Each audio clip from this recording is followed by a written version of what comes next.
is the Pegasus Podcast, presented by Night Sports Now. UCF news, views, and a few hot takes. Now, here are your hosts, Bailey Go Knights Adams and Christian Charge On Simmons.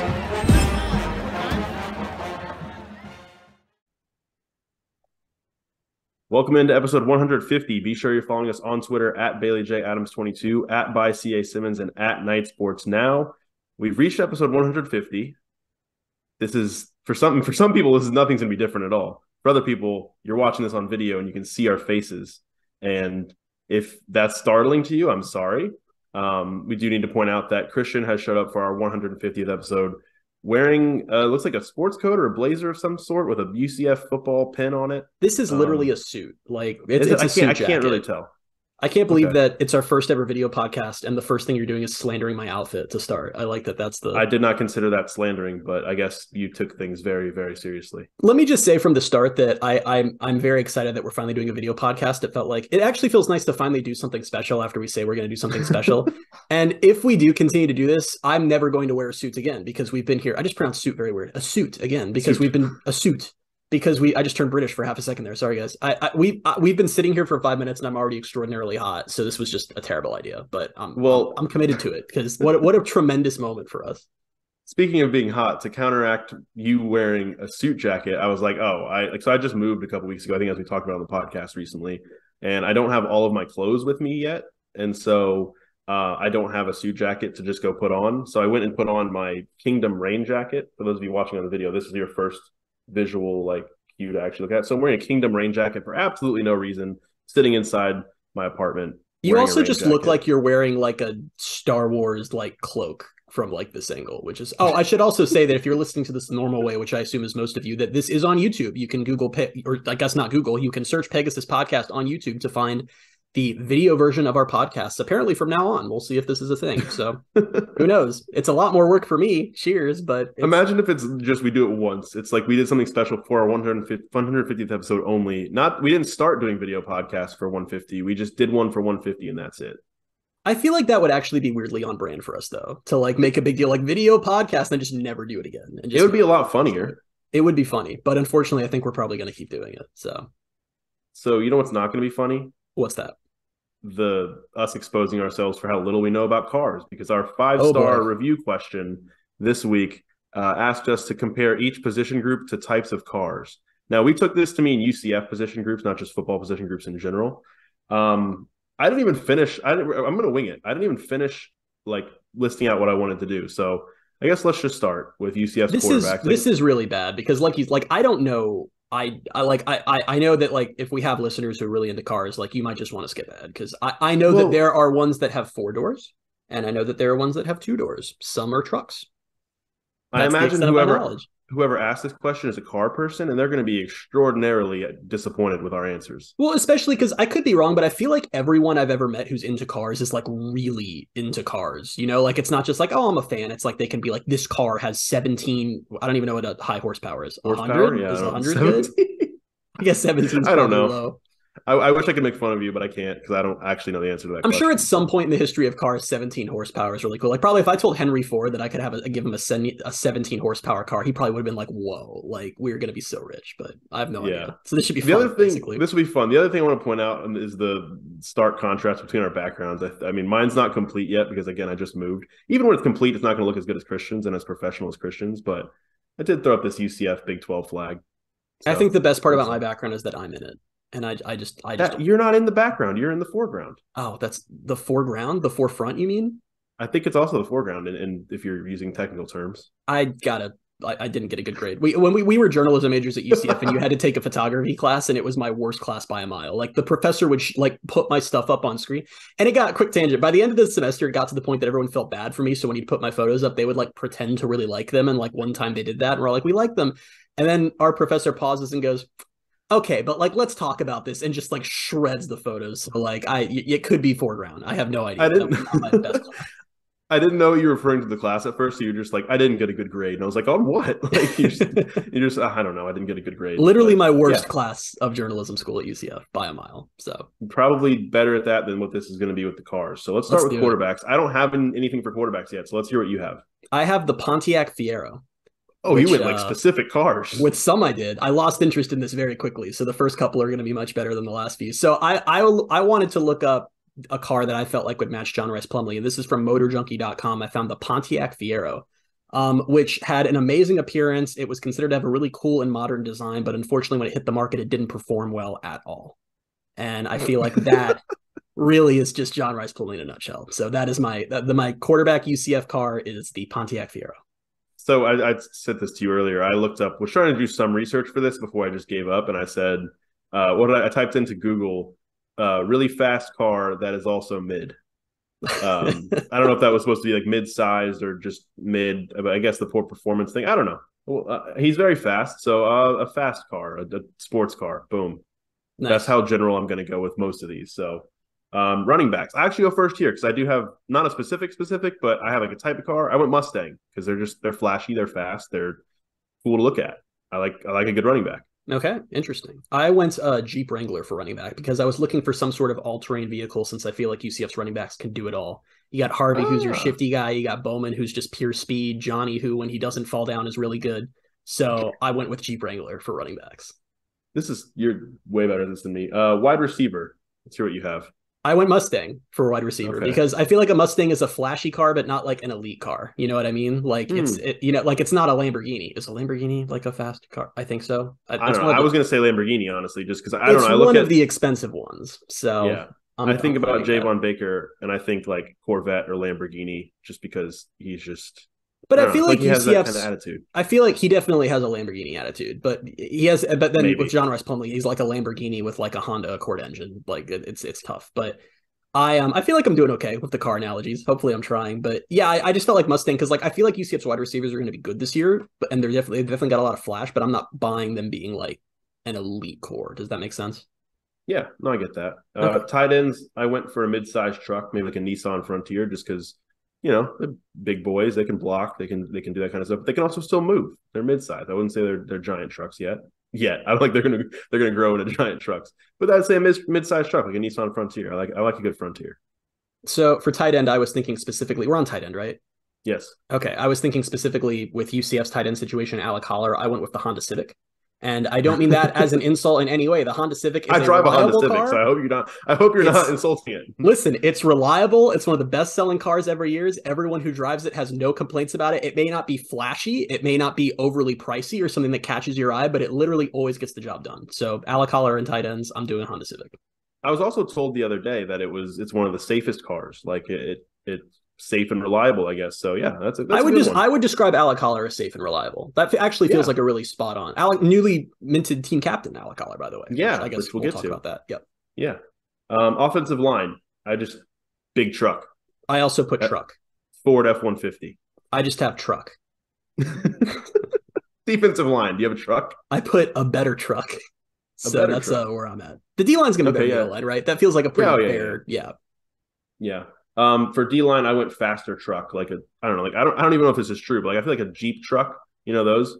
No. Like that's like faster. You ever seen a Jeep truck before? I didn't know that there were Jeep trucks. We're learning so much. I don't like the way they look. Podcast. That sounds weird to me. I'm trying to picture that. And I don't think I like it. It looks weird. Yeah. But apologies to any of our listeners who drive Jeep trucks. We hate your car. Sorry about that. Yeah. Honestly, though, I'm just here to be honest. I do. I hate your car if you do drive one. Linebackers.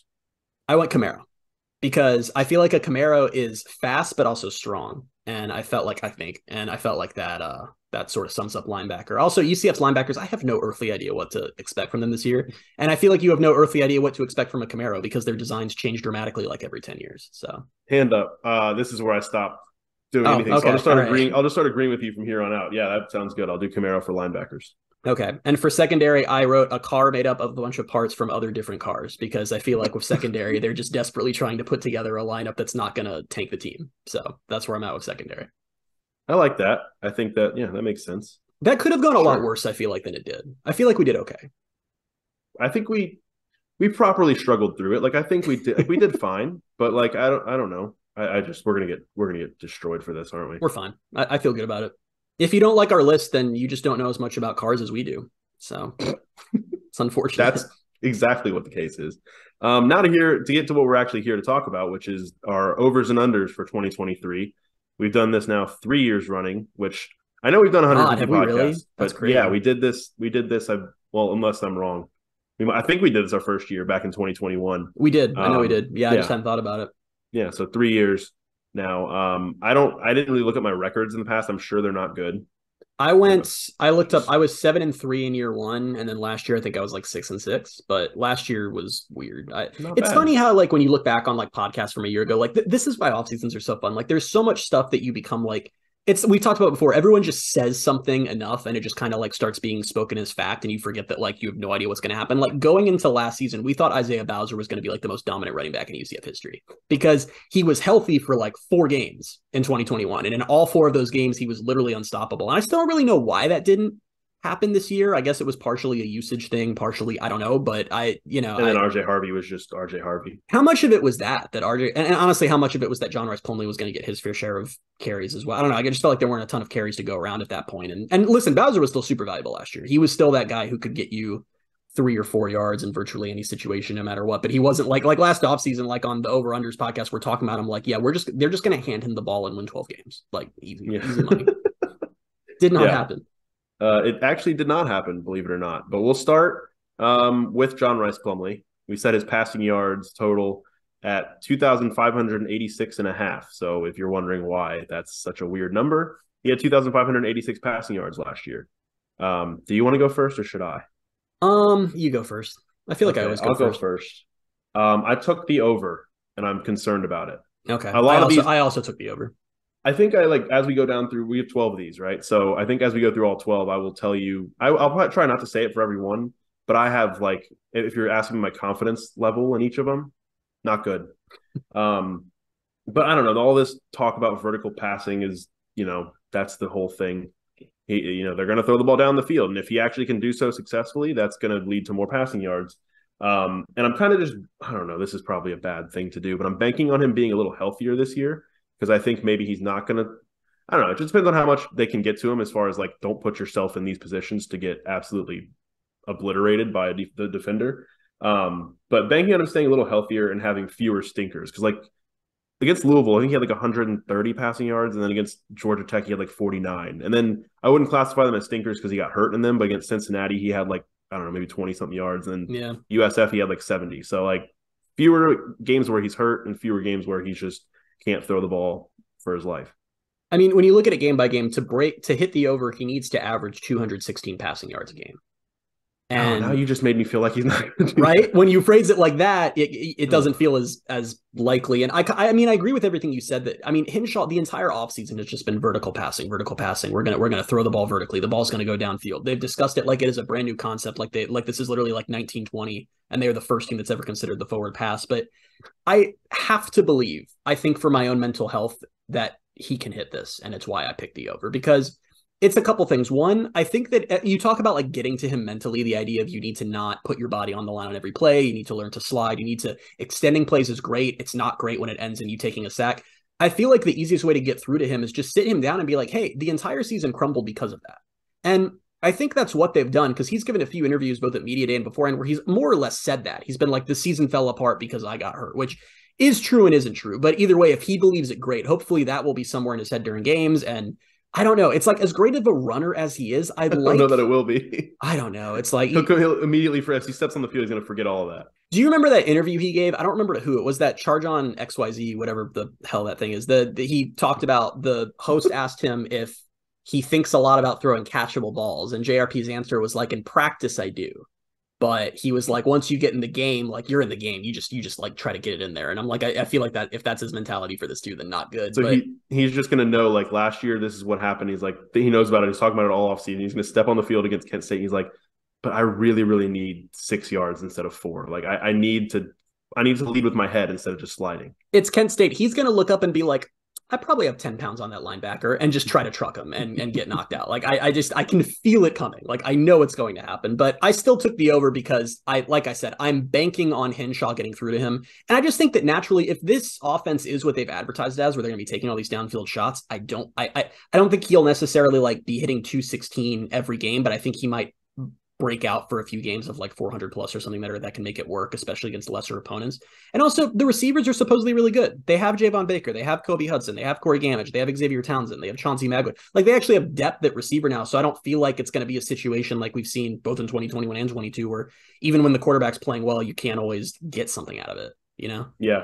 Yeah, no, I agree. I think all of that talk about whether or not he's actually going to keep putting his body on the line is a good lead into our second one, which is quarterbacks to start a game over or under 1.5, which we did last year. I think we both took the over. We both much more contentious, but a much more interesting discussion last year. Now the discussion this year is just, will John Rice Plumlee be injured at some point during the season? I took the under, and this is the confidence level is as low as possible because I think he probably will. But the reason I took the under is because of what we talked about with maybe he's going to try to keep himself a little healthier if possible. And I'm also like, there were games last year where like they had Mikey Keene. So it was like, oh, maybe JRP could play, but like they have Mikey Keene. Right. Like this I think Memphis, I mean, he was dressed for Memphis. So I think the assumption is that he could have went that game and he just wasn't quite ready. So like when you don't have a clear, like as clear of a QB2 or someone like you know what you have in them, I feel like maybe there are games where he's like, yeah, he's not going to be 100%, but he's going to have to suit up and play. I don't know. I still feel really not confident in it because I feel like there has to be like one. Like even there was the 1 year, was it 2018, before Milton's injury, where it was the game at ECU where he just like randomly didn't start that game.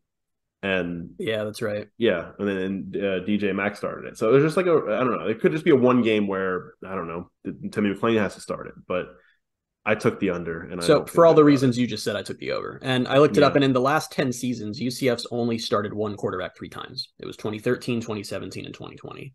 And it was, and what really made me hit the over is it was for a variety of reasons. Like in 2014, turns out Pete DeNovo not good at being a quarterback, and they switched to Holman. It was 16, it was a true freshman rising up. In 18, it was Milton getting hurt. In 21, it was Gabriel getting hurt. In 22, it was maybe John Rice Plumlee getting hurt. Yeah, it's just, I don't know. I want to believe that he won't, and I don't see any way that he would not start a game unless it's an injury. Like I like Timmy McClain a lot, or at least I wanted to like Timmy McClain a lot. It doesn't sound like there's a lot of depth there behind him. It's not like last year where there's another starting caliber quarterback that you can switch to, but it's just, even if they do get him to play more conservatively, even if they get him to stop taking hits, it's just, he's going to naturally take more hits than most quarterbacks, and he's going to get banged up. And I want to be wrong on this. I badly do, but I just so easily see him getting hurt. Yeah, I was flipping. That was the last one. Like I went down and listed all 12 that we were doing, and I had answers for all. Like I had all of them except for that one. I went back to that one. Was like, let me just not confidently take the under. But number 3 is running backs to score a touchdown over or under 3.5. I hammered the under. Oh, did you? I did. Why is that? Because Mark Anthony Richards disappeared from existence last year because Gus liked other running backs more. Like we've seen this since Gus got here, and we saw it at Auburn too. He's not a guy who really like spreads the love in the running back room, and it's why I'm interested how this year goes, because I think we know they have at least 2 guys who could be bona fide stars, and then they have a third guy who's probably a close to starting caliber level guy. Maybe not quite starting caliber, but anyway. Can I ask you a clarifying question? Even though I think I came up with this one. Okay. Do receiving touchdowns count? Oh, I didn't count that. I hadn't thought about that.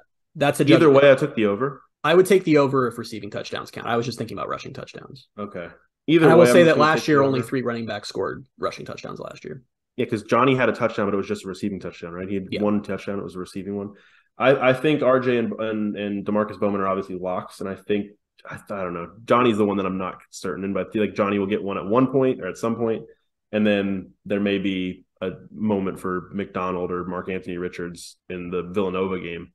Mark Anthony Richards, who is inexplicably still at UCF, Gus straight up said, "I am never going to put you on the field," and Mark Anthony Richards was like, "Cool, let's run it back." I don't get it, but I don't know. Maybe there's something else going on there. Who knows? But but that's the thing, is for it to hit, RJ Harvey needs to score a touchdown. Like you said, feel good about that. DeMarcus Bowman needs to score a touchdown. I'm confident. Then you get to Johnny, maybe. Then you get to Jordan, maybe. And you need all of them. And I just don't know if you're going to get that, because the other thing you have to think about is this isn't the AAC anymore. How many games on the schedule is UCF realistically going to be putting out their 3rd string or 4th string running back in a position to score? It's not like, last year where there's going to be 4 or 5 games on the schedule where you're up big in the 4th quarter. It doesn't matter who's punching it in, Yeah. But I think for a lot of these too, I just also took the over because it's not fun to bet the under. Don't care about we have different philosophy. Listen, as long as if I go as negative as possible, then I can only be happy during the season. That's a line. It never works that way, but like I can convince myself of that. Sure. Switching over to the defensive side of the ball, team sacks set at 25.5. Yes. They had 22 last year, just for reference. I'll go first here. I took the over. I also took the over. Over 25.5. So last year, if you go through the list, they had Tremont Morris-Brash with 6. He led the team. Celiscar and Ricky Barber both had 3. Montalvo, Walter Yates, and Jason Johnson all had 1.5. And then 1 each was Jeremiah Jean-Baptiste, Nikai Martinez, Justin Hodges, Katie McDaniel. I think I listed Justin Hodges twice. And then Malachi Lawrence had a half a sack. Apparently. Don't remember that, but okay. I remember Justin Hodges because I was trying to figure out how Justin Hodges got into the backfield, but that was against like SC State or something. That was early in the season, I feel like. I feel like we'll get more combined. So Morris-Brash and Celiscar combining for 9. I feel like they'll combine for more than that this year. I feel like we'll get maybe around the same, maybe a little bit more from Ricky Barber, and then I see some more from Lee Hunter. Maybe we'll see some from John Walker and some of those games where he gets to play a little more. And I think I don't know. I have nothing to base this off of, but I think they might blitz more. I was about to say, I think T. Will being removed from the equation is going to play a role here because he didn't love, which I'm not like I'm insulting T. Will. He was clearly a very good DC, but I don't like bringing pressure often wasn't a huge part of his defense. And it sounds like Addison Williams, that might be a little more common. I feel like that might even be more likely if the secondary is like as bad as it's rumored it could be, and every single play is just hope we get to the quarterback before he can throw the ball. But the other thing I'd throw out is that for the first time, unlike last year, they have legitimate depth behind Tremont Morris-Brash and Josh Celiscar too, and that might help if those guys are fresher. Maybe they have more opportunities. I mean, Sean Peterson from the FIU transfer, another true freshman, but you've got Isaiah Nixon and Kevin Call in there too. Linebacker seems hopefully the best it's been in a couple years. So I mean, it just feels like across the board there's a lot more opportunities for them to get sacks than there were last year. Right. So I think because what we need them to have 4 more than they did last year, and I feel like that seems attainable. So I feel good. Over. I like how the difference from last year though is they're going to be playing nothing but P5 offensive lines, and I'm just like I feel great about it. They're going to generate way more sacks than they did last season. It's just a hit rate thing where it's like probability if you blitz more. A couple of those are going to 100% result in sacks. So I feel good. I'm going to feel so good if they come out of the like Villanova game with like 6 just from that game. I'll be like, we're on track, feeling good. Yeah. The next one, team interceptions at 6.5. They had 6 interceptions last year. I decided I hate this one because there's no way to predict this, right? Like interceptions are just completely random. Like you can have a really good defense that just doesn't get a lot of picks, and you can have a pretty bad defense that gets a lot of picks. It just you never know. That's why my reasoning here is circular because I took the over just because 6 is like criminally low. Like I just feel like that you fall into more than 6 in a normal season, and they didn't last year. But then, like, you bring in DeCorian Patterson, who had 7 last year. He led the nation. That's also possibly random. Like, I think he's very good. That could have been, like, an outlier where he maybe just falls down to, like, 2 or 3 this year and still has a good season. He has 2 or 3. The same thing, like, Jairo Wilson had 2 and Jordan Mask had 3. It's like they have seasons where they've had multiple interceptions, but that doesn't mean they're going to this year. But still, like, 7 interceptions over the course of 12, 13 games, hopefully. Come on. Like you got to hit the over. Did you take the over or under? I took the under. I like how you said you're like I'm feeling bad about it because I'm sitting here about to explain. You're like, there's no chance. There is a 0 probability chance that they would ever do that again and not. You know, one thing I'm realizing while we're doing, if you're one of the people who's watching the video, is I didn't realize how much I like shake or bang on the desk while I'm talking. I'm attempting to stop that because now I'm very conscious of the fact that my camera shakes whenever I get worked up. So working on that, work in progress, guys. But so I took the under mainly because of Richie Grant. And I know what you're thinking, Christian. He doesn't play for UCF anymore. That's stupid. But it's because I went down the same path you did where I was looking at guys' stats and I'm like, oh, wow, DeCorian Patterson last year had more picks than UCF's entire team. And my head was like, ding, ding, over. And then I thought about Richie Grant, who I know different positions and all that, but he had in 2018 6 or 7 picks. And it was like Richie Grant is coming back to dominate. And in 2019, he got his first pick in the bowl game. And he was very good in 2019. It wasn't like he wasn't playing well. It's just sometimes you get picked, sometimes you don't. So I that kind of scared me away from taking the over, even though I really hope they hit it. Yeah, I would hope so. The 6th one, getting halfway there. Kickers to attempt a field goal, over or under 1.5. I don't like this one either. Me neither. Because I feel like there are listeners right now who are like, why would you guys even discuss this one? But like, listen, they brought in one of the best kickers in the country out of high school this year. And on top of that, I'm going to say something like really slanderous that is probably going to come back to like bite me in a bad way. Do you worry that Colton Boomer is like artificially good? Artificially good. Yeah. I was worrying about this a little bit last season. I don't think I've ever said anything about it in the podcast. Was he has a lot of power, but even though he hit every field goal he took, there were a couple that hit the uprights and bounced in.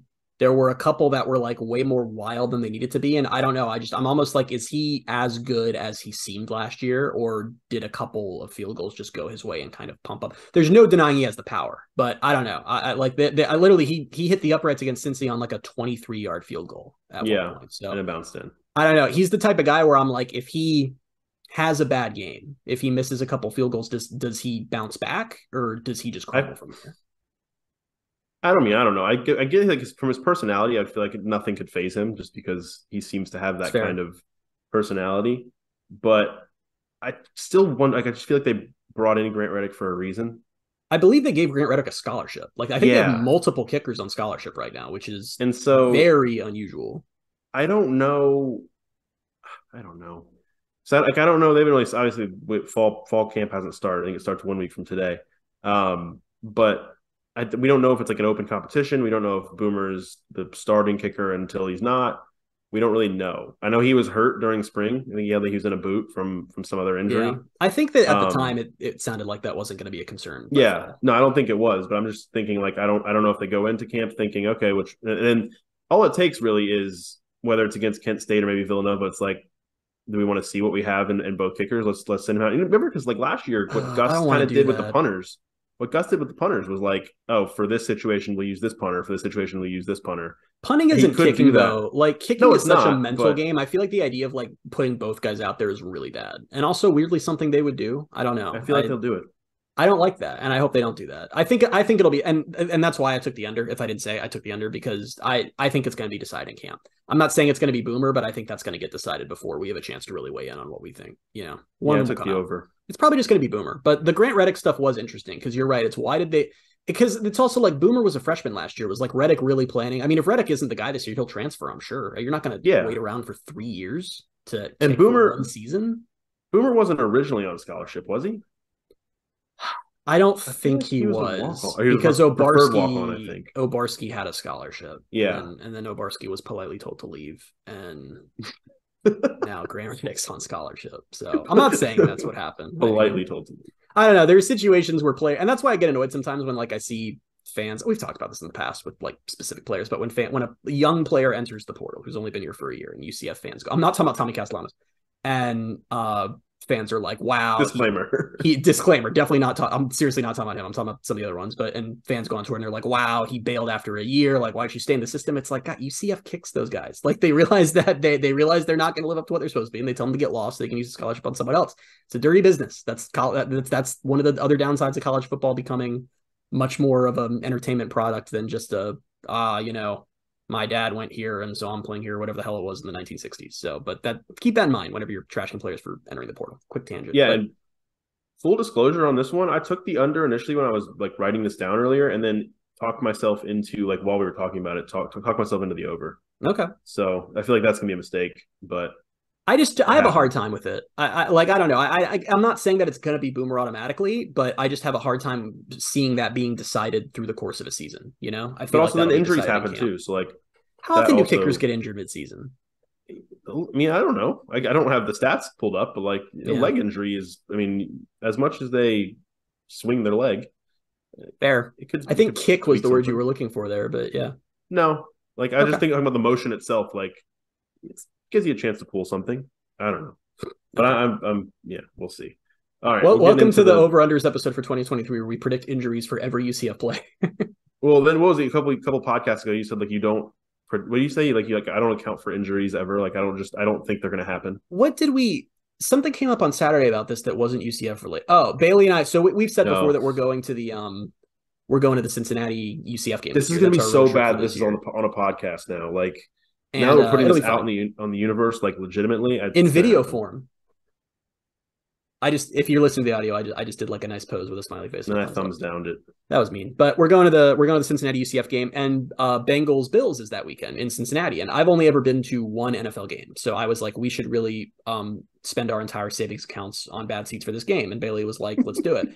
And then you said, you're like, I'll be so devastated because Bailey is in love with Joe Burrow. And he was like, I'll be so devastated if Joe Burrow's hurt by that point. And it was the same attitude I talked about on the podcast. You said that, and I'm like, he won't be. Like, I have no reason to believe it, but you're like, I just said to you, I'm like, no, why would he be? I don't know why. It's just when it's in the offseason, I just can't get myself to believe injuries are real. Like, literally right now, I'm like, I am not even remotely worried about Joe Burrow playing. Of course he'll play. We bought tickets for the game, and I've only ever been to one NFL game. So, of course, Joe Burrow will play. I have nothing to worry about. It's dumb, but it is the way my brain works. We're tempting the universe. Number 7 is road wins, 3.5 over under. Hammering that under. Me too. Smashing that under. Like, give me a break, man. They'd have to go 4-2 to hit the over on the road. There's no shot. Yeah, and I kind of went game by game to do this, and the way you put it was just made it way easier. But I think, and this isn't even a certainty either, but I think they beat Boise State and Cincinnati on the road. Yep. And then they might get one of Kansas or Kansas State. And that's it. But yeah, if you ask them to win 2 out of Kansas State, Kansas, Oklahoma, and Texas Tech, it's not. I just don't. They could lose all those games. They could go 0-6 on the road. I mean, the road slate is Boise State, Kansas, Oklahoma, Cincinnati, Texas Tech. Like you said, Boise State, I could see. Kansas, I could see. Cincinnati, I think, yeah. And Texas Tech's a hard no. Oklahoma's a hard no. Kansas State's probably a no. They're capped at 3-3 for road games this year, and I don't even think they're going to do that. I think they literally might be like 2-4, 1-5 even. Oh, I hate just even saying that. That's going to suck. 3-3, like something. If they went 3-3, I'd be perfectly happy with it. If they went through, because they have a lot of winnable home, like that's the trade-off, is I think they're going to be pretty good at home this year. So I think they'll be fine, even if they don't do well on the road. Also, like, let's be real, we're 2 years in, and they have not done well on the road under Malzahn. They won, one road game in 2021? They did badly on the road again this year. Yeah. Yeah. So, yeah, smashing that under. Smacking that under. Smacking that under. Smacking it. God, it sounded bad. Number 8, wins by double digits, set at over/under 4.5. Over. I took the over. I did. I think UCF's going undefeated this year. Why not you? I don't know. Okay. I do have an explanation. Like, I think they beat Kent State and Villanova by over 10 points, but I'm not comfortably picking 3 more after that. But that's why I took it, because I'm like, okay, Kent and Villanova are gimme. So I just need 3 more. I just need 3 of 10. Just 3 more. Well, no, because I like double digits. I'm not saying win by 30. It's like there are games that can be pretty tight the whole way through, and UCF wins by double digits. Like UCF beat Florida by double digits in 2021. Yeah. Like I don't need blowouts. I just need them to come out by 10 or more. I believe they will do that. I will believe they will do that 3 times outside of Kent and Villanova. I'm kind of surprised. I thought you were going to take the under there too. Well, the flip side, I know because I'm so negative. The flip side is that UCF hasn't won a game by double digits since Temple. They went the whole second half of last season by either winning by single digits or losing. God, the second half of last season was like historically terrible when you look back on it. Like UCF got deep into last year with the belief that that was going to be another New Year's Six season, like about to host game day, all this stuff, and they just started losing games. That's not even all of it, because like they had that stretch where it was like they beat Cincinnati. And then they beat Memphis, and then they beat Tulane the next week, and it was like everything's great. And all Cincinnati they have to do is beat.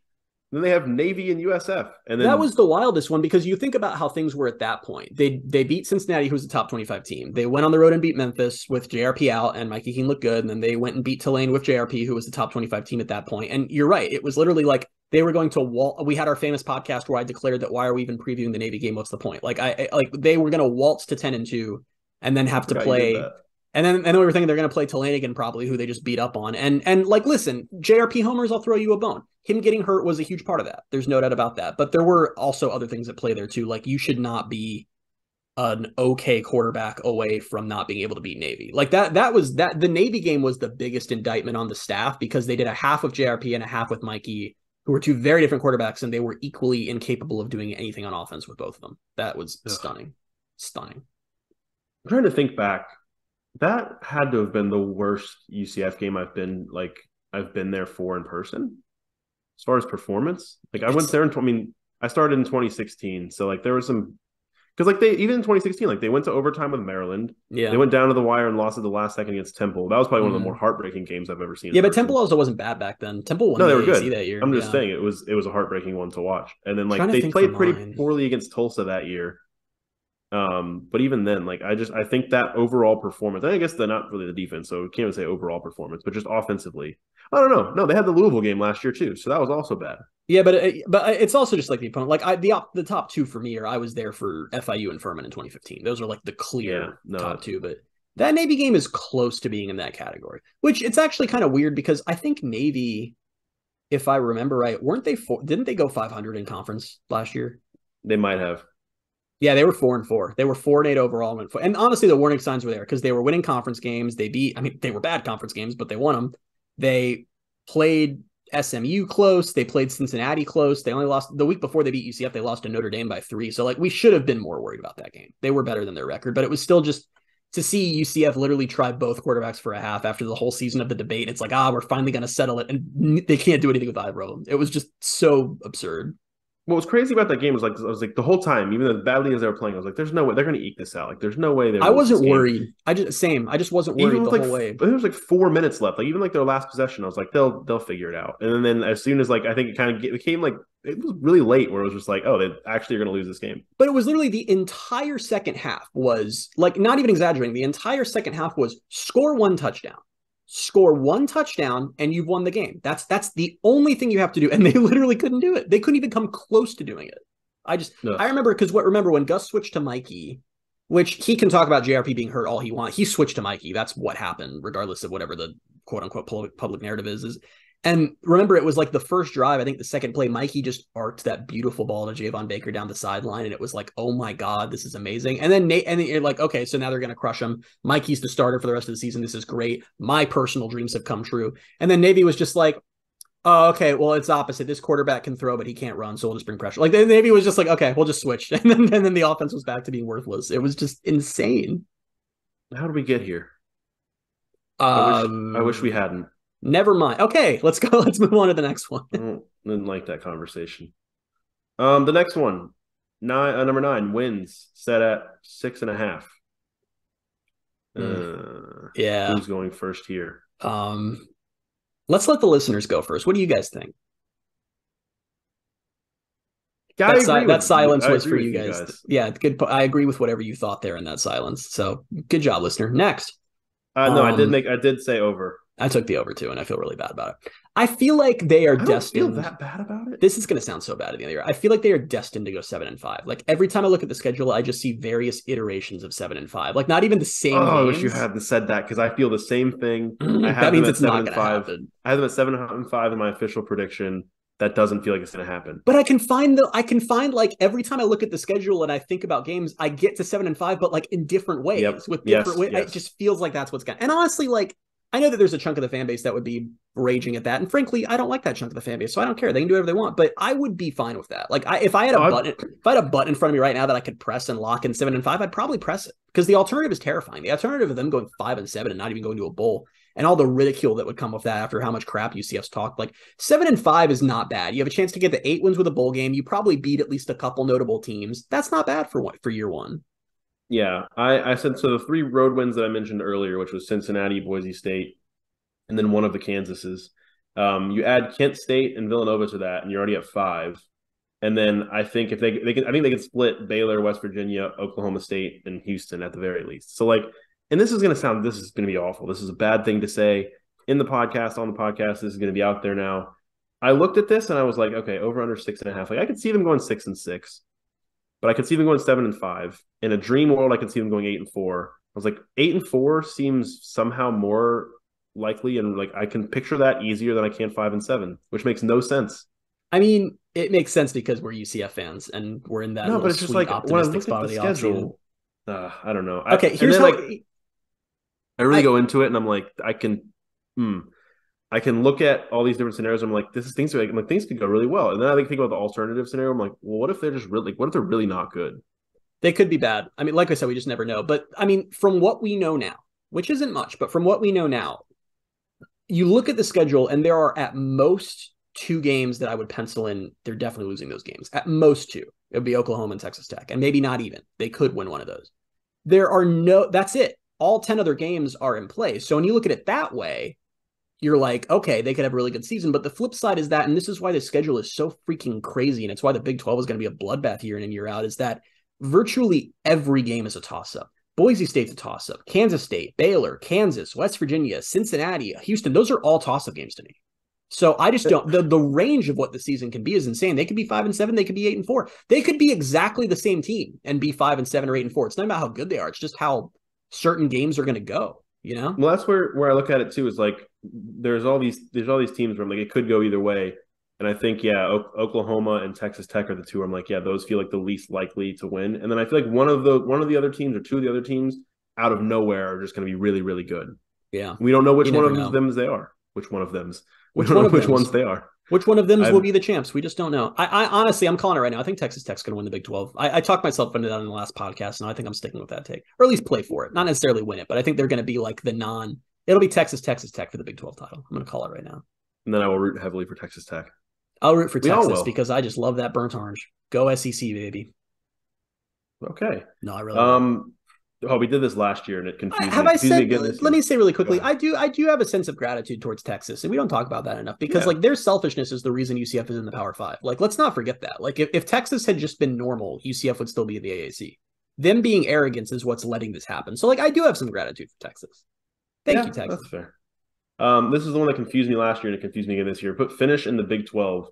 Over or under 7.5. So it's like higher or lower than 7.5. I put a note to ask you which one is the over and which one is the We did that last year. We did the same thing last year. We talked about it on the podcast. We're like higher or lower than. I'm just gonna say higher or lower than 7.5. Okay, that's over under is gonna be confused. I picked under.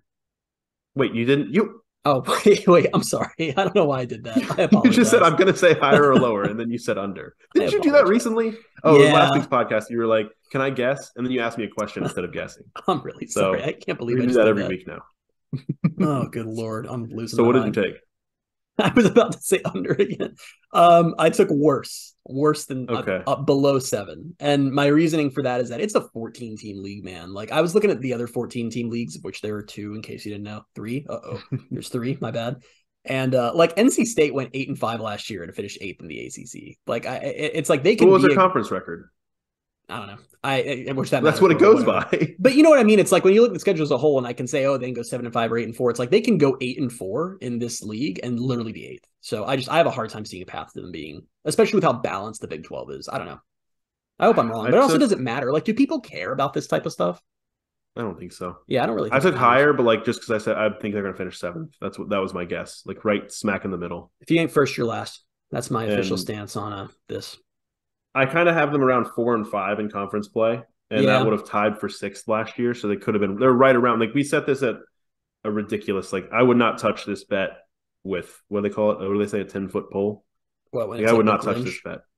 What? Isn't that from the Grinch? Oh yeah. Is that not what that's from? Is that where that comes from? I swear that's what that comes from. The song about how the Grinch is a mean one. And but is that like, did that saying come before the song, or did that song? I swear to God, it comes from that song, because that entire song is just them saying really weird things about the Grinch. Yeah, like, that's the whole song. So I just assumed that was one of the weird things. If we I don't know how you could do this, but like if we had some kind of chart that had like all the different topics we've talked about on this podcast, and like you got to see the different tangents we've taken, I wish we could do that. The Grinch is definitely. I never would have thought of like the topic of whether or not that saying came from the Grinch. That was never something in 150 plus episodes that I thought. I think it did though, because there's other stuff in that song that you would never say. Like they tell him he's as cuddly as a cactus, he's as charming as an eel. Like I wouldn't. That's not like a thing I use in like my day-to-day life. So I'm assuming the pole thing comes from that. I started laughing because you sent me like a meme like a long time ago, like a couple years ago, about how You're a Mean One, Mr. Grinch is the greatest diss track of all time. And like it really is. Did I really? I don't remember that at all. But yeah, it's good. I don't know. I don't know. I did not think we would have talked about that, but we'll just add it to the long list of strange topics that have come on. Who knows what we'll talk about next week? We could talk about November 22nd, 1963 if we get there. I don't know. It's possible. What? It's very possible. Okay. Nice. Yeah. Okay. Yeah. So I said right on 4 and 5, somewhere in the middle of the Big 12. I'd be fine with 7th. You finish in the top half. Cool. I'm fine with where I don't care where they finish as long as they win a bowl or go to a bowl. That's I don't care. I'm fine. As long as they go to a bowl and as long as they finish above the other new teams. Yeah, I mean, like we talked about before, and I haven't lost that. That's my barometer. Is were you better than the other 3? Be the best of the new 4, and I'm set. I'm good. Now, is that the fan base's bar? No, the fan base wants New Year's Six bowls, but whatever.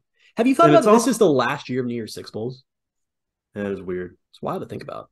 It's gonna be a really weird year in general. Like, I think it's gonna be a fun year, but it's gonna be really weird because like next year, so much is gonna change. It's kind of a lame duck year in some ways because like some of the teams are in their new conferences, but some aren't. It's the final 4-team playoff when everyone knows we're going to 12 next year. Like, I feel like there's going to be so much talk about the 8 teams that would have made the playoff, especially since this was supposed to be the year it went into effect, but then it got delayed. So I don't know. It's a weird year, but it's exciting. I'm excited. Like, it's college football. I'm deeply ready for it, but it is going to be a lot.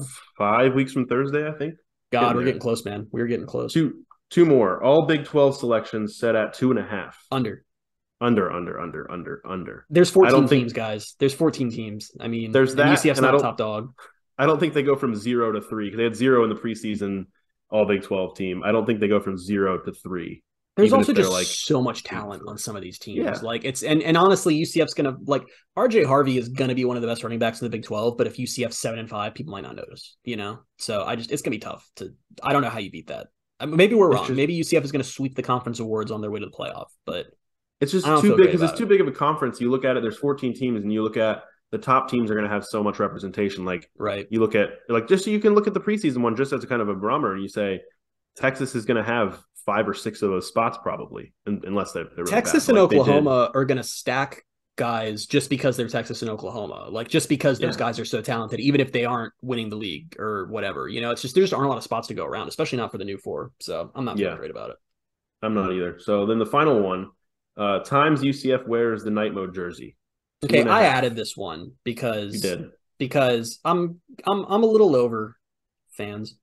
I don't get so like for the last like it started with Big 12 media days because UCF's mannequin was night mode. It was the new gold helmet, the night mode jersey, and the black pants, and that started this whole like Twitter movement. Which if you're not big on Twitter, you haven't seen this, but it's like a group of UCF fans who were just like, I can't believe like UCF is just they're overusing the night mode jersey so much. Like, I can't believe how much they're overusing it. They have worn it in one game. It has been worn in one single game. And it's just like, it's been such a weird, like Twitter thing where it's like, I just can't believe how much they're using it. It's like you can't count like promo videos and hype videos and stuff. It's like they do this every offseason. They pick a jersey. It's typically the newest jersey. And then they do all their promo stuff with that. It's like people have gotten weird about it and are like, I think it's replaced Pegasus or whatever the hell. So I decided to just go on record with an over-under so we can talk about it. And that's why this is here. Do you want to just segue into Tweet of the Week right now? Should we bump up Tweet of the Week? Yeah, you can. Just do Tweet of the Week, and then we'll give our answers to this. Okay, Tweet of the Week. Tweet of the Week goes to RBJ, who, if you are on UCF Twitter, you obviously know him and probably love him. I feel like I should preface this. I always feel bad when I actually pick someone I like for Tweet of the Week, because I do like RBJ. He's a great follow. That being said, so UCF equipment, RJ Harvey posted this video that changed my life where they were doing their photo shoots for the season, and they had light mode ready and they had night mode ready, and they had the gold helmets, the black helmets. They were just like messing around with combos and like picking different stuff. I don't think they're ever going to wear any of this, but it was just like having fun and trying different stuff. And then UCF equipment posted a photo of RJ Harvey wearing gold helmet, night mode jersey, white pants. And they're just like, what if? And it's actually funny because I've said before, I don't like tricolor combos. I'm not big on them. This one just hits for me for some reason. And I don't think it hits for you. You seemed unenthused when I sent it to you. I don't not like it, but I'm not like, they have to wear this. That's your opinion. I respect it. I mean, I'm not like, I guess I'm not in the boat either where I'm like, they need to wear that this season. I just thought it looked good. And I felt that was it's just cool. I like, I don't usually like tricolor, but it's like all of UCF's colors really well represented, And it's also the pants, which this is like a thing that I don't like. The pants have gold Polaris stars and a gold Nike logo, which if you don't know what we're talking about, the UCF's white pants last year had black stars and black Polaris stars and the black Nike logo. And you look at the videos now for when they're wearing this stuff, and they posted a video on Instagram of them doing like a TikTok thing, and they're in the pants. And I'm like, oh, so they also have pants with gold stars now to match different combos. Like, I love that. That's the attention to detail that like makes me the happiest person in the world. So with that, it all works. But all of this to be said, UCF equipment posted that combo and said, should we? Or they said, what if, ... And RBJ quote tweeted and said, I genuinely think UCF got rid of the Pegasus jerseys, and I don't know how to feel. And I don't know what we're doing anymore as a society. I really don't. Like, I don't get why every social media post has to get read into that extent. Like, after the 2017 season, UCF went undefeated. It was really good. It was a good year. Their newest jerseys was the black Nighthead jerseys, the old ones that everyone doesn't like or whatever, because they just had unveiled those for the USF game.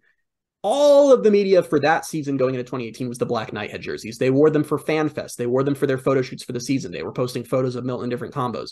No one freaked out and was like, wow, I can't believe we got rid of our main black jerseys. That's just how it goes. They pick whatever jersey they have ready. That's the jersey they use for photo shoots, and that's that. And UCF Equipment replied to RBJ and said, we did not.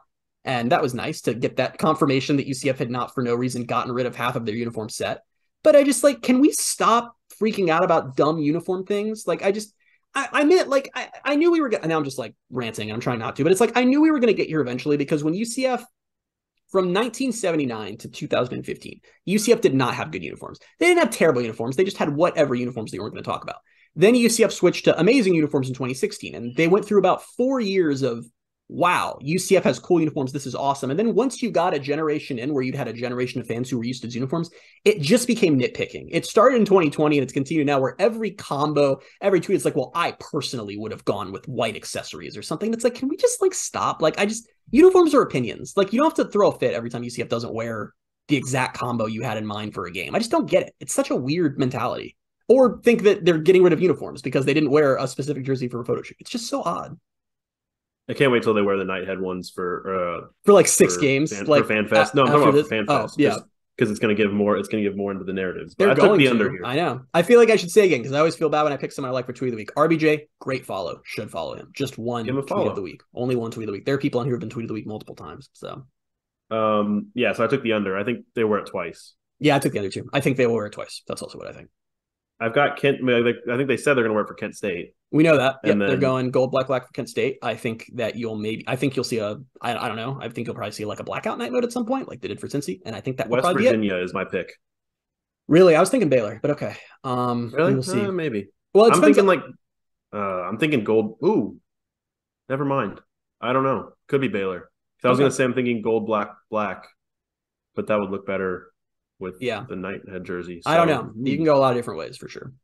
But yeah, I think we'll see that combo at some point. I'm trying to think. Yeah, that is the combo for the first one. I mean, I do think that you literally just said the first combo, but it's fine. I forgot. I mean, I do think that as cool as Night Mode is, I think I like the Pegasus jersey more. But I also like, I think that it's cool that, I don't know. We talked about this last podcast. I'd like to see Night Mode grow past being like a one game thing, because I think that like that, you talk about like having cool uniforms. That's when you get to the point that you have multiple versions of the same color. That's freaking cool. Like having 2 different black jerseys that you can pair well with different combos is awesome. And especially now they have this new gold helmet that matches the numbers on Night Mode so well. And I'm sure we'll see Light Mode at some point too, obviously, since they unveiled it. But this like revolution of they got rid of the Pegasus jerseys, I don't really buy. I'd honestly be okay. Now I'm sorry guys, I get on uniforms and I can't shut up. I would be cool with seeing Light Mode more, actually, because I think Light Mode is a stronger white jersey than their other white jersey. Yeah. And I think it works with a lot of combos, but we'll see what they decide to do. The reason I picked West Virginia is because I feel like Baylor might be a little too soon after seeing it against Kent State. So it just feels like later on, West Virginia would be a good, like, it's toward the end of the season, but like middle of the home schedule. West Virginia's homecoming too. So who knows? Yeah. We'll see if they want to like do something a little different for that. That'd be cool. That'd be cool. All right. So we've got our overs and unders. We've got Tweet of the Week knocked out. So we'll jump into the football news before we get out of here on our 150th episode. Terry Mohajir told 365 Sports that the 2013 UCF team will be invited back for the Big 12 home opener against Baylor on September 30th, which feels like an obvious thing to do, but I just didn't ever really think about it. Now that I didn't think about it either. Said that, I was like, good idea. Not only did I not think about it, and I think I tweeted this at the time, it was the first time that I considered how wild it is that, UCF played Baylor in the Fiesta Bowl in their biggest game ever, and then 10 years later, their first ever conference home game in the Big 12 is Baylor. Like, that's a wild trajectory for a decade. And I think any 2013 era UCF fan would have lost their minds if you told them that, UCF announced its promo schedule, like game themes, and that included the space game on November 11th against Oklahoma State. And then the other ones that because we talked about our uniform rankings, Oklahoma State was number 1 for both of us. So you're going to have, and we didn't take space uniforms into account. If we had, like, that's where we get this combo where it's now like the space game for UCF against the already really good uniforms for Oklahoma State. I'm really looking forward to Me personally, I think UCF listened to our podcast and took it personally. Definitely don't think that decision was made months in advance. It was definitely in response to our podcast. I have to say another thing about that really quickly is that it's so cool being in a big time conference, because I saw a bunch of Oklahoma State fans tweeting about how they are the space game. Like both media and fans. Media were like, Oklahoma State will be the UCF space game. All these fans were like, oh, they're doing space against us. This is cool. We should. And I'm just like, man, different from Temple. Slightly different vibe. A little bit. The other themes is obviously first bounce is Kent State. Villanova will be military appreciation. family weekend, I think we already knew, was Baylor, homecoming for West Virginia, space game for Oklahoma State, and then senior night for Houston to round everything out. None of those are themes I can figure out uniforms from except Villanova, so that wasn't helpful for me. Yeah. 4-star defensive back Jalen Hayward decommitted from Georgia. And why is that, pertinent to a UCF podcast? Because he's taken multiple visits to UCF, right? He's been twice. Yeah, they've been recruiting him. UCF. This staff's been recruiting him basically since they got here. Like that would be, and he would obviously become, if he chose UCF. I don't want to give the impression that he's down. It doesn't sound like. He just basically reopened his commitment, right? Yeah, he's a top 100 player. Everyone wants him, so it's not like UCF's just going to waltz in and be like, don't mind if we do. But if they do get him, he would be obviously their biggest signee in program history, surpassing John Walker even, and that's crazy. Honestly, just the fact that we're in an era where a top 100 player can decommit from Georgia and UCF fans can kind of perk up and be like, interesting. That's wild to me. That alone is wild to me and just shows how far UCF has come under the staff and with this Big 12 logo on their chest. It's freaking crazy times. Yeah. A couple pieces of Jason Johnson news. He was named AAC Scholar Athlete of the Year for football, and then he was the lone representative for UCF on the all Big 12 preseason team from Pro Football Focus. So, can I also say that I enjoyed in UCF's graphic of Jason Johnson being named AAC Scholar Athlete of the Year, they put AAC in the smallest text possible and also removed the AAC logo from his jersey. It's funny that they did that because I noticed this, and I actually didn't go back and see if they were corrected, which I doubt they did. But McKenna Melville won it for volleyball, and they didn't do that for her graphic. I think hers still had the AAC logo on her. Interesting. Maybe maybe in the original photo, the patch wasn't there. I don't know. The Bounce House will have enhanced internet connectivity, which I think we already knew about, and then new lighting in 2023, which I know everyone's very excited about, including me. I am honestly, I don't know. Sometimes I try to not openly trash stuff that I don't think is going to change, but I feel like we've all secretly known the lighting is terrible at the Bounce House, right? Awful. And it was honestly because I've been going to a lot more road games the past few years, and that's when you really notice it. And I remember the big one that stood out for me was it was with you. We were covering the Gasparilla Bowl against Florida. And I was from the press box, I could see the chrome gold decals on UCF's helmets just popping. And I'm like, God, what is it like? Why are these just hitting so hard? And I'm like, oh, because the lights are good. They're interesting. And then you go back to the Bounce House and it just has this kind of gloomy. Yeah, that was a much needed change. And they're going to be LED lights. So I assume they've said they can do the light shows and things like that. So I think they should try shutting off the lights completely whenever the other team's on offense and just see what happens. Yeah, I'm sure that will go over well. I think that's allowed. Why not? Colton Boomer made the 247 all-name team, which there's some names on this list. What was the one you sent me? Memorable Factor is my Memorable favorite Factor name of all was time. the best name. That is fantastic. Memorable Factor. Mobility was one that I think got a lot of press when that was a good one too. Mobility. Major Burns is I don't know. It's a really, really good name. He's an LSU defensive back. But that actually, I've heard the name Major before, but just the fact that his last name is also Burns, Major Burns. Derealist Clark, I think, is a really good one. Let me get two more out of this. Let's see. Fat Watts. He's also a fullback. Fat Watts has been amazing. Fat Watts I know, but that's just a few years. The fact that he's a fullback, that's a perfect name. I miss Storm Duck, man. Storm Duck was my favorite for years. He's on here. He's still in college? Yeah, he's at Louisville now, apparently. Oh, I thought he left. Okay. He's on the list. So there's also a punter from Syracuse named Max von Marburg. That one's whatever to me. It sounds like a villain name.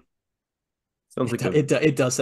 It sounds like someone that James Bond has a grudge against, I thought like a villainous vampire. Villainous vampire. Interesting. Okay. Yeah. Then finally, UCF announced its captains for 2023. John Rice Plumlee, Lokahi Paule, Josh Seliskar, Alec Holler, Ricky Barber, and Jason Johnson. So, can I give you a stat? Yes. Going into this season, 8 different players had been named team captains in the Malzahn era, and 3 of those 8 went on to transfer after the season. So I want you to predict right now which of these team captains will be transferring at the end of the season, because mathematically, one of them will. Well, most of them that can't, it can't be JRP. It can't be. Well, it can't be Seliskar. It can't be Lokahi. It can't be Alec Holler.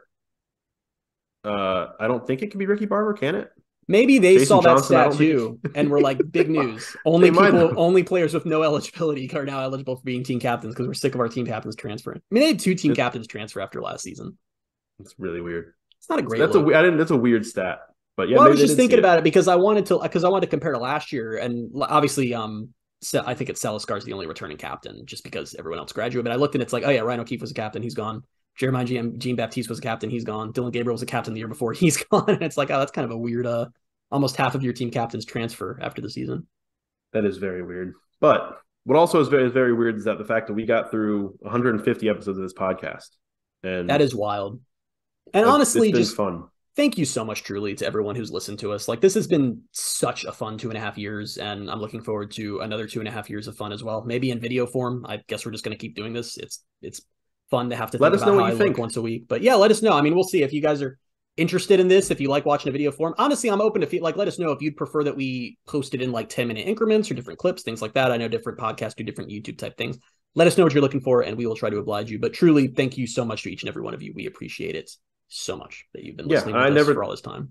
I never thought like this many people would listen. Not that like we have like the most insane numbers ever. Like I just never thought this many people would actually care what we have to say and interact with us on Twitter. And just like thinking back to episode 1, I was living in Orlando still at the time, and now I'm in Tampa, and I'm looking at we're doing this in video form. I'm looking up behind me. There's a UCF flag with a Big 12 logo on it. Like a lot has changed in the last couple of years, and thank you guys for continuing to stick with us. And it's been cool the whole way. I've never wanted to, and I don't think I ever will, because I don't know if it's unprofessional. But like, we've never gotten into like specific numbers on the podcast or anything. But I remember that when we started the podcast, I was like the first episode, I was like, I want to have 100 weekly listeners by the 6-month mark. You remember us talking about that? Yeah. And I think it was like episode 3 we started hitting that. It's like it's just fun to look back. It's like we've appreciated how much the podcast has been embraced, and it's been so much fun.